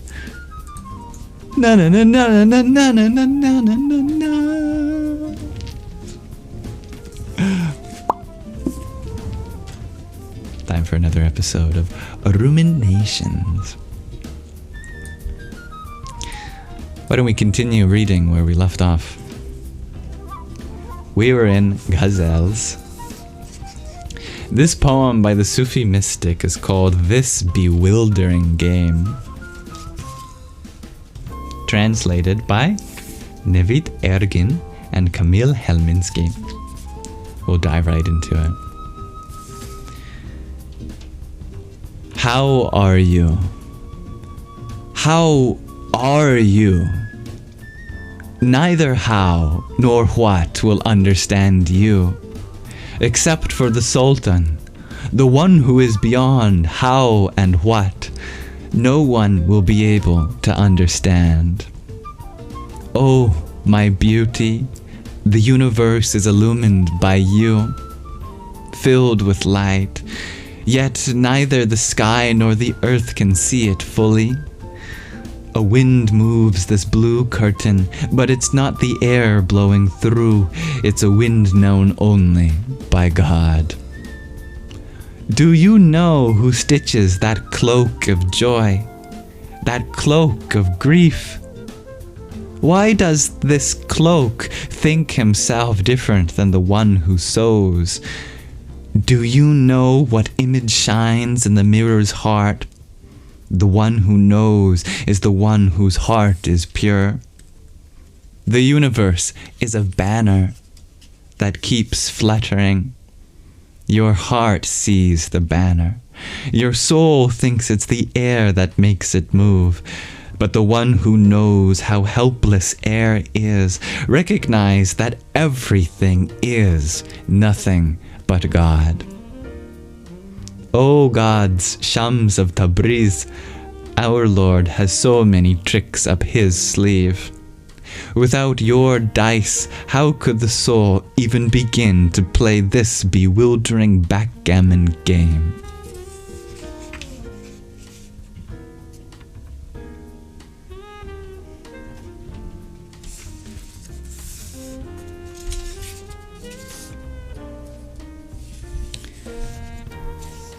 Maybe one more poem, because his poetry is so intoxicating, so mystical. This poem's called Water and Wine. With your sweet soul, this soul of mine has merged as water does with wine. Who can part the water from the wine, or me from you when we combine? You have become my greater self. How can smallness limit me? You've taken on my being. How shall I not take on yours? Forever you have claimed me, that forever I may know you're mine. Your love has pierced me to the depths. Its ecstasy entwines both bone and nerve. I rest as a nay laid upon your lips. As an oud I lie against your breast. Breath deeply in me that I may sigh. Strike upon my strings and tears glisten. Sweet are my tears and sweet my sighs. Worldly joys I return to the world. You remain my inmost soul, whose depths the mirrored heavens reflect. O pearl in this muscle shell, O diamond in my darkest mine, in you this honey is dissolved, O milk of life so mild, so fine. Our sweetness all merged in you, sweet in infant smiles, you crush me into rose oil drop by drop, nor do I complain beneath the press. In your sweet pain, pain dissolves. For I, your rose, had this intent. You bade me blossom on your robe and made me for all eyes your sign. And when you pour me upon this world, it blooms in beauty, fully divine.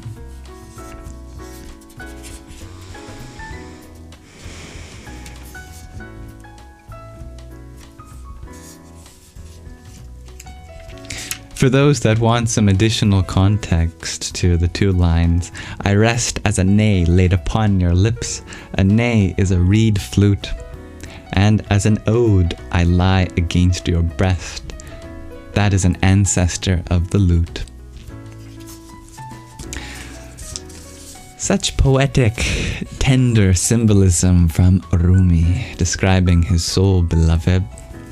Who knows, one could have such an intimate relationship with the divine. Glad you loved that, dear Riri. That was beautiful. Shares both Neon Jello Pack and Lauren. OG poetry. Can you imagine the original poem in its original language?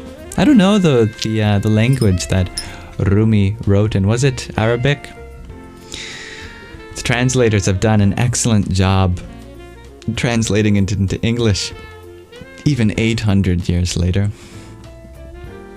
It was Arabic. Or Farsi, you think, dear Anne? I was wondering. Yoking oneself to the divine. That's yoga, right? Indeed. Tathastu.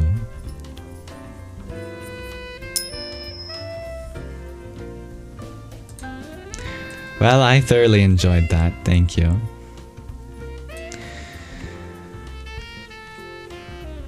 Let's transition back to Manana for a few moments.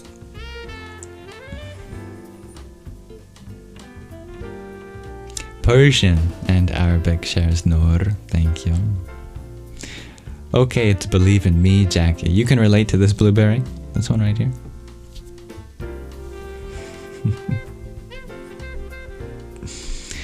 Dear Not Neon Jello Pack, you wish you could install a world languages pack in your brain. I know how you feel. But if you just listen to the tones, the emphasis, the rhythm, watch the emotion on the face, feel it hit your heart, I'm sure that you can understand even the most foreign language.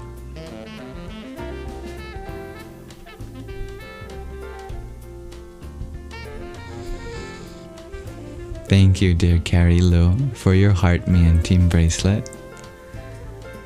Om Ham Jum Sa Om Bhur Bhuvaswa Om Triambakam Yajamahe Sugandhim Pushti Vardhanam Urvarukam Iva Bandhana Mrityor Mukshiya Mamritat Om Swaha Bhuvaha Bhuhu Om Saha Jum Ham Om.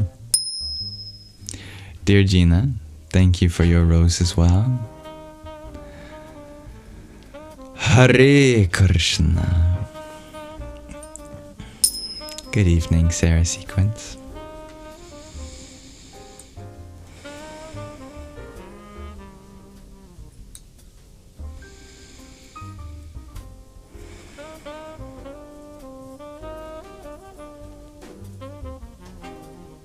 Are we starting or finishing up?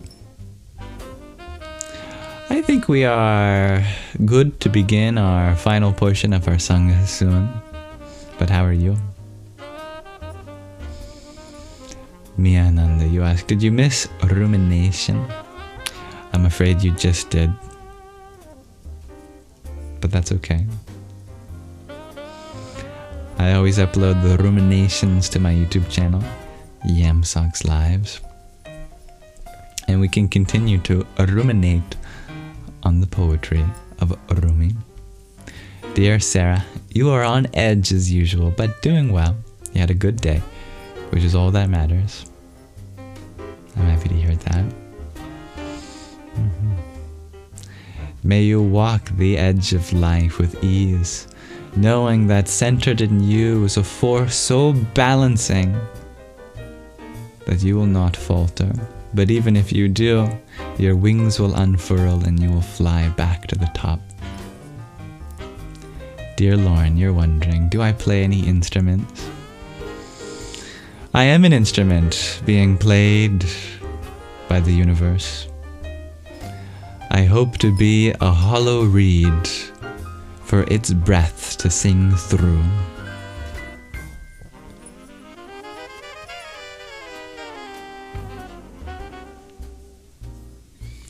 Dear Okay, it's Believe in Me, Jackie.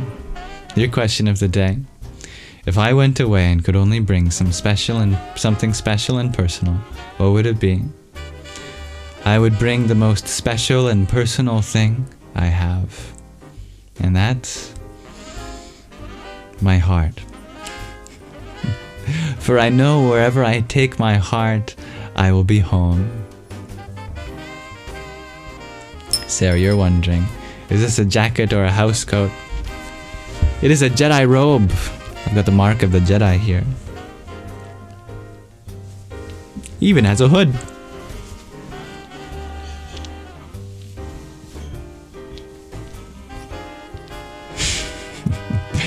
Dear Noor, you share it's just an idea, but it would be an experience regardless of faith to participate in Ramadan.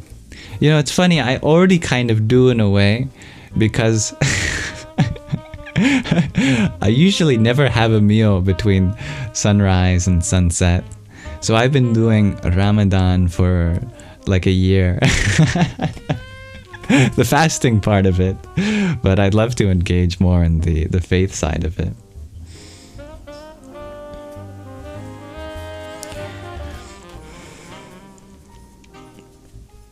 My first meal will be 8 p.m. tonight, something like that. Or later. Dear Knuckles, you ask, what's my favorite number? I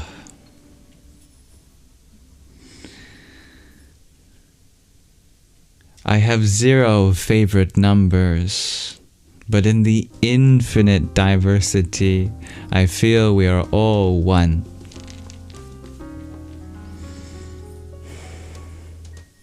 Namaste, dear Sarah.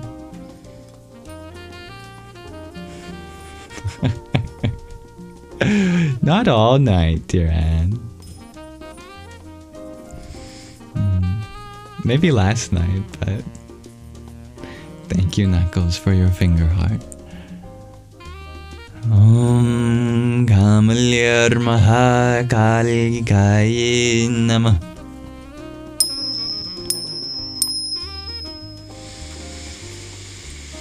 Alright, this live stream has been very fun. Here, wait for it.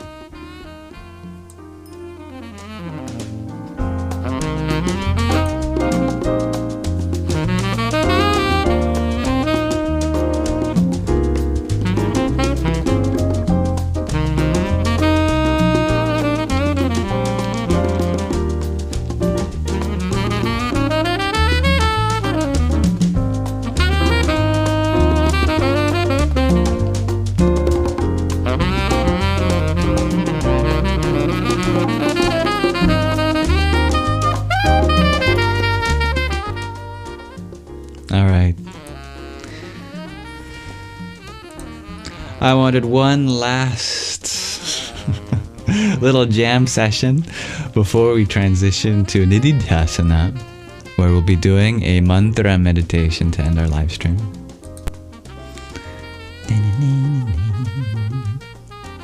This impromptu jazz break is brought to you in part by Blueberries. Thank you, dear Spinodhan.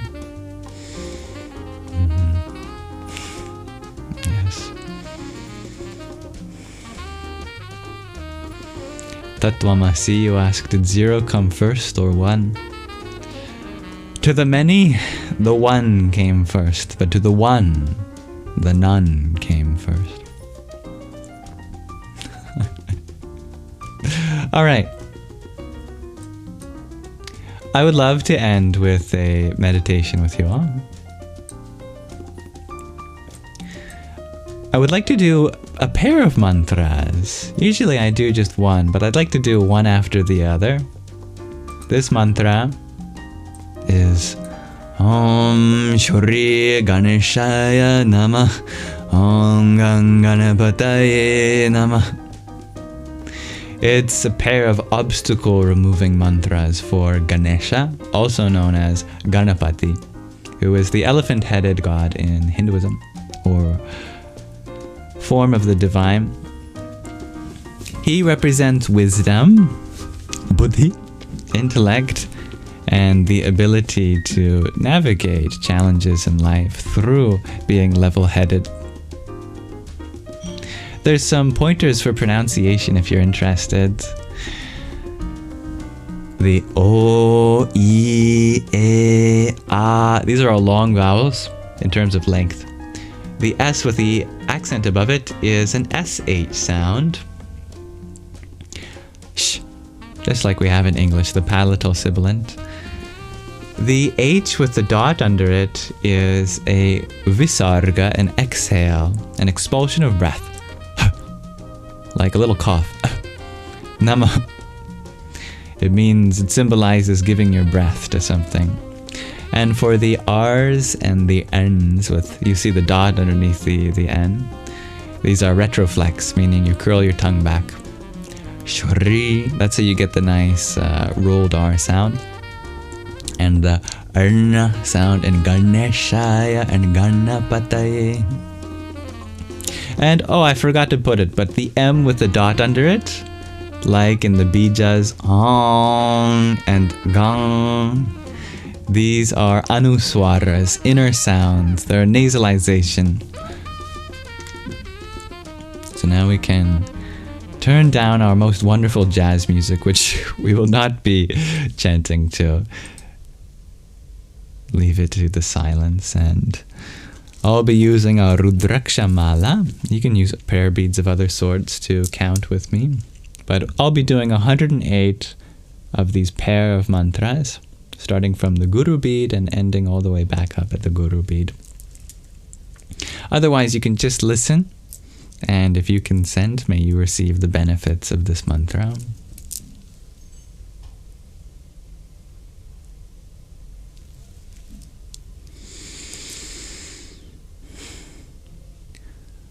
Om Shri Ganeshaya Namah Om Ganganapataye Namah Om Shri Ganeshaya Namah Om Ganganapataye Namah Om Shri Ganeshaya Namah Om Ganganapataye Namah Om Shri Ganeshaya Namah Om Ganganapataye Namah Om Shri Ganeshaya Namah Om Ganganapataye Namah Om Shri Ganeshaya Namah Om Ganganapataye Namah Om Shri Ganeshaya Namah Om Ganganapataye Namah Om Shri Ganeshaya Namah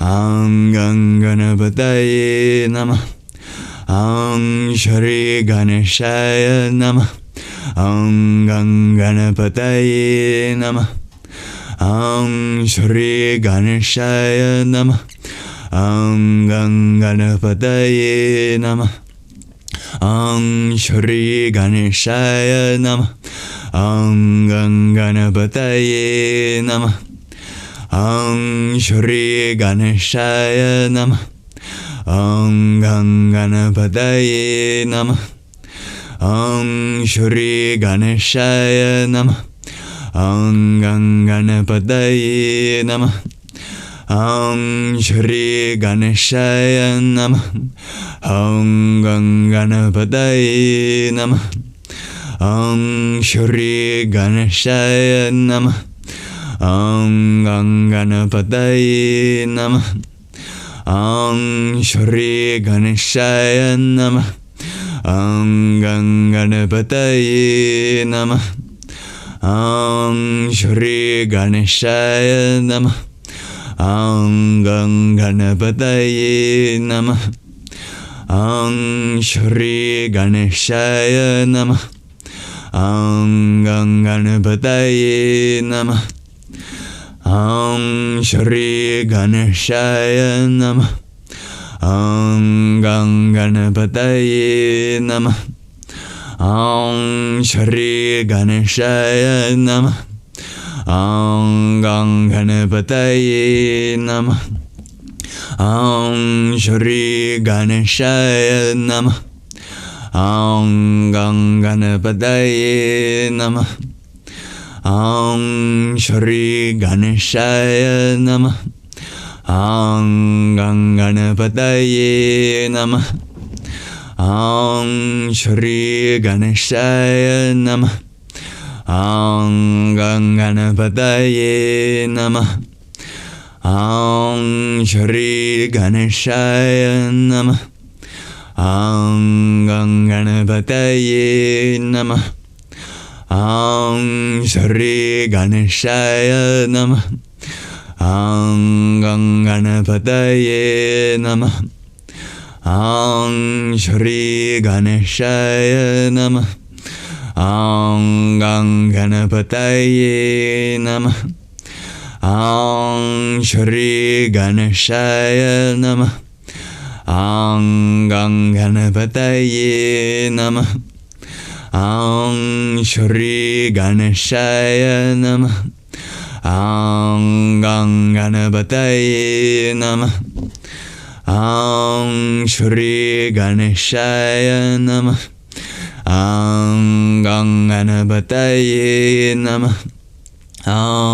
Shri Ganeshaya Namah. Ganganapataye Namah. Shri Ganeshaya Namah. Ganganapataye Namah.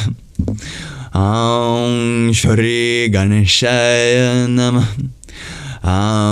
Ganganapataye Namah. Shri Ganeshaya Namah. Ganganapataye Namah. Shri Ganeshaya Namah. Ganganapataye Namah. Shri Ganeshaya Namah. Ganganapataye Namah. Shri Ganeshaya Namah.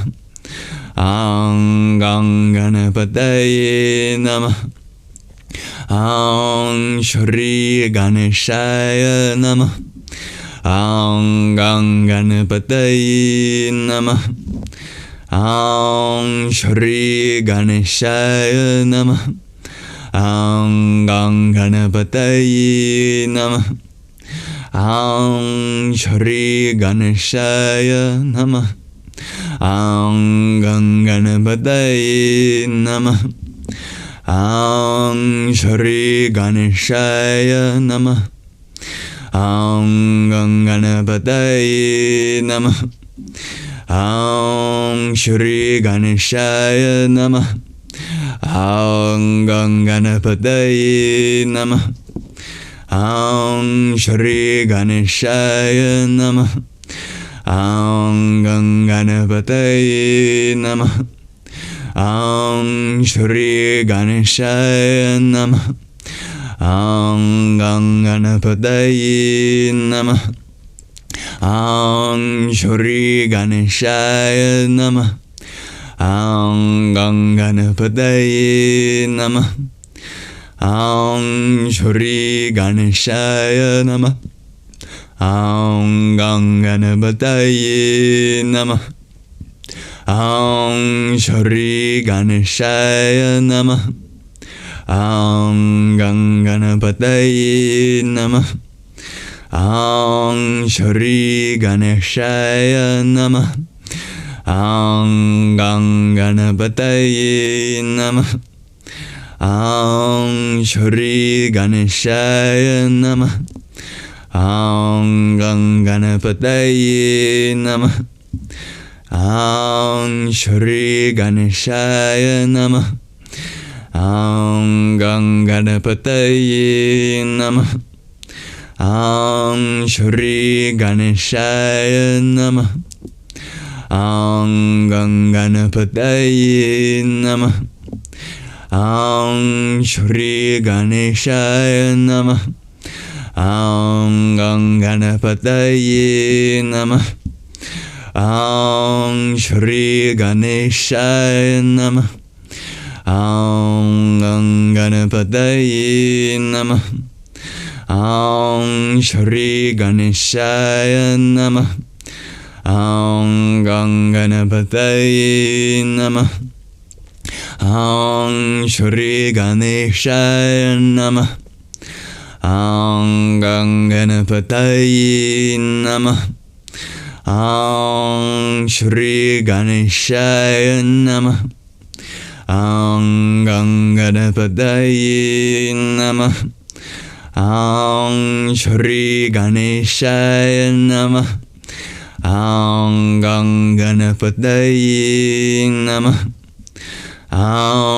Shri Ganeshaya Namah. Ganganapataye Namah. Shri Ganeshaya Namah. Ganganapataye Namah. Shri Ganeshaya Namah. Ganganapataye Namah. Shri Ganeshaya Namah. Ganganapataye Namah. Shri Ganeshaya Namah. Ganganapataye Namah. Shri Ganeshaya Namah. Ganganapataye Namah. Shri Ganeshaya Namah. Ganganapataye Namah. Shri Ganeshaya Namah. Ganganapataye Namah. Shri Ganeshaya Namah. Ganganapataye Namah. Shri Ganeshaya Namah. Ganganapataye Namah.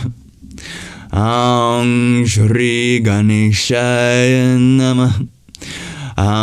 Ganganapataye Namah. Shri Ganeshaya Namah. Ganganapataye Namah. Shri Ganeshaya Namah. Ganganapataye Namah. Shri Ganeshaya Namah. Ganganapataye Namah. Shri Ganeshaya Namah. Ganganapataye Namah. Shri Ganeshaya